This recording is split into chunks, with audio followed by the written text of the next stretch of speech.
Discover how effortlessly you can transform your words into vivid images using Google AI Studio's Gemini 2.0 Flash. This innovative tool allows you to simply describe your image you envision, and then AI brings it to life. You can further refine the image using natural language commands, making the creative process both intuitive and enjoyable. Hey, I'm Jamie and welcome to Teachers Tech. Let's just jump right into this. I'm in Google AI Studio right now. I'll put the link down below in the description. If you've never used this before, what I'm showing you is free to use. The first time you log in, you'll just have to say accept the different permissions to it.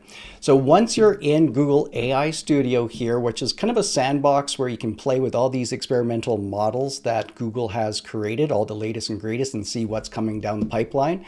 Once you're in here, I'm just under create prompt right now.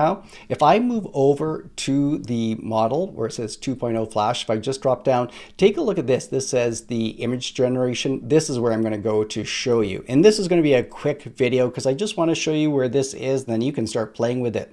They already have some prompts built into this, and I want to show you these, and then I'll upload an image and show you how you can create images or even adjust images as well. But let's go to this at first. This first one over here, this image editing. So with this one, it starts with croissants here. So, and it's telling to add some chocolate drizzle to the croissant. So this was already in the prompt already, just to show you how it works. But I can still keep adding. So even just using natural language, just like a natural conversation, I can say add strawberries. So I'm not being specific where I'm saying to add it. I'm just going to say add strawberries and hit run. And then you'll see it will generate another picture. It shows the time below. Now I have a few strawberries. Now I could go back and be more specific with it, but I just want to show you how easy it is to start editing.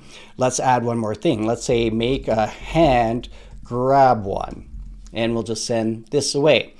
Sometimes when you're playing with this, you will get an error and you just have to try it again. But usually if it's not too complex, then it will work quite well. So you can see here we have our hand grabbing this. So I started from here, from the image, and I could upload images and do this same thing and just tell it what I want. Notice over on the side, we do have a token count. It doesn't eat up a lot of different tokens, but you can see how many do we have when we're creating with Google AI Studio for this model here. So over on the side here, since I am logged in, it will remember my, my different prompts that I have. Let's go back to create prompt and let's try a different one. Let's move to this one, visual story. I really like this. This is a fun one. So they already have the prompt. Remember, I could create a different prompt here at the beginning, but what it's telling it to do is generate a story about a white baby goat going on an adventure in a farm in a 3D cartoon style, animation style. For each scene, generate an image. So here's the story that it's writing, but for each one, it's adding an image. So as I go through the different scenes, you can see how much fun this would be to copy and paste all this information out. You can download these images and you can create your own little children's book that you could share maybe with your child, or if you're a teacher, you could share it with your classroom. So you can go through, this is a pretty simple prompt. You could go through and put your own prompt at the very beginning here, just down here, and create your own visual story.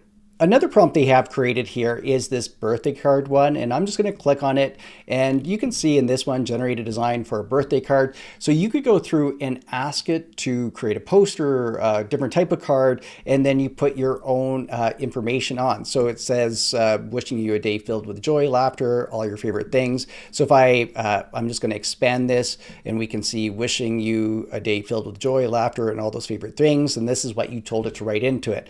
I have tested this out a few times and it does a good job, but sometimes it does do a little bit of a few mistakes on the spelling errors, skips different words, and you just have to regenerate it again. So again, I'm just trying to get you to think about the different prompts that you can ask it to create all these different things just from your imagination. And again, this is experimental. Think as this improves how you'll probably just go to one spot to create these things. If I go back to the create prompt here, you can add your own images, and they also have media in here as well. So if I go here and look at sample media, I can go to any of these and pick one of these images from here. So if I was going to go and let's say this one with the moon, I'm going to add that and I can type something. So I'll just be really lazy on what I type here. I'm going to say add UFO and I'll hit run. So it comes back, and each time you generate any of these images, if you run it again, the image will be different. So this isn't anything great on this one, how they added the UFO, if I was maybe more specific on my font. But the thing I'm just trying to point you out with is that if you can use those sample medias to start playing around with. If you want to upload a image, so if I go back and let's say this time I'm going to go and upload a file, and let's go to my downloads, and I'm just going to take this image of a dog here. So it's a picture. So let's try to make this more realistic. We'll say add a color. So add color to the dog. I'm not going to tell it what type of color to add, but let's see what it does. So it'll take an image. So if you have a drawing, you could draw it out and then you can tell it to add the colors to it. So if you upload the photos, so let's say make it more realistic here, and we'll run that and we'll see what it does. So as you go, you can see how much time it takes on each of these. Well, that didn't change very much. Let's try let's put it in a forest.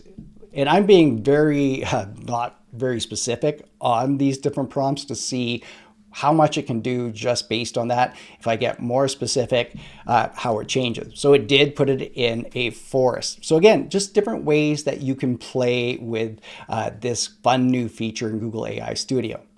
A couple things I just want to point out here over in the settings. We have temperature. If I increase the temperature, it allows for more creativity from the AI. If I lower the temperature, then it becomes more predictable based on your prompt. The other thing I want to point out are these safety settings. So they're pretty self-explanatory how you can turn them on or off on these depending on what you're creating. Now, if I drop down on the models over here, I want to point out all the different models that you can play with. I have different videos from the multimodal stuff that's pretty amazing. I have another video coming out tomorrow based on Learn LM, which is a model that Google created that is fine-tuned with teaching principles in mind that can just really help students learn, or anybody learn, in a different approach than just normal AI. So I hope you like all these different things that you can play with, especially this text to image feature in Google AI Studio. Let me know what you think. Thanks for watching this time on Teachers Tech. I'll see you next time with more tech tips and tutorials.